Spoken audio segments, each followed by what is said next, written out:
credentialing is that the incentives of the credential issuers, I think, are misaligned with the best outcome for all the system's participants, right? So you're talking about like the university's incentives to like universities incentives or like bar association or like all these guys their incentives to like kind of keep it either niche or keep it like much more prestigious is misaligned with like the goals or the objectives of the students or the people seeking certification. Yeah, so if we think about credentialing like broadly, right, the goal here is, in my mind, to communicate something about people, right? And that doesn't necessarily mean any kind of factual information. It can communicate purely like social information that this person is part of this club or things like that. The credentials exist across that entire spectrum. And the essentially like membership badges, really. Yeah, but like they carry with them some information, essentially, right? And with the set of credentials, and there's a couple different ingredients that like go into conveying that meaning. There's like what it actually means, your trust in the credential itself, and the like trust in both the authenticity and the validity of the credential. So like if someone presents this to you, can you be sure that it actually is the credential that they are presenting? Can you be sure that the credential means what it says it means? And the set of things people can communicate with credentials currently is just extremely limited because of the both the cost of issuing credentials and the incentives of the credential issuers.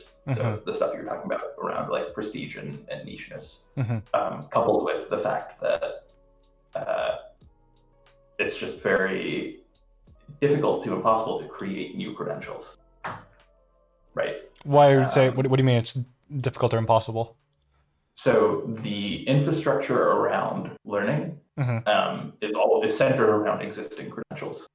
It is structured so essentially to favor the incumbents because the things that it is useful to learn and to communicate are the things that people will receive, right? Like if you're going to be structuring your educational journey, you're going to do it in such a way that it's legible to the rest of the world. Yeah. So like the historicity of it is what gives it the value, and so like if you wanted to create something new, the sheer fact that there hasn't been certification for it before means people don't actually have some sort of like base to like kind of this is actually a proper certification of like performance or service or ability. Which means there's no way for the formal educational infrastructure to interface with that thing, right? Okay. It exists. And that's, I mean, it's not impossible. New fields arise all the time. And it's a thing that happens on the fringes in communities. And then over time, that gets legitimized and brought into the academic fold, right? But that's an extremely inefficient process. And it means that the infrastructure that people are supposed to primarily use for learning falls extremely short if you have to go to these fringes to actually engage in whatever things it is you want to engage in. Interesting. Yeah, so that was kind of the big idea here is like the characteristics of the credentialing system define a very large portion of the characteristics of the educational system broadly. Right, so because credentialing works the way it does, that trickles down into the structure of high schools and the structure of a classroom itself. And if you wanted to have a much broader range of educational structures, a much larger diversity of the ways people can organize to learn together, you need a credentialing system that supports that. And the sort of the credentialing system that also properly incentivizes like a change that would lead towards that. Yeah, that too. Right. That allows for novelty in some ways and allows for growth. So essentially what you're trying to do in like Hyperlink Academy, because you're saying you're not right now doing credentialing, it's kind of like reverse engineering, like from the point of like this is how people want to learn.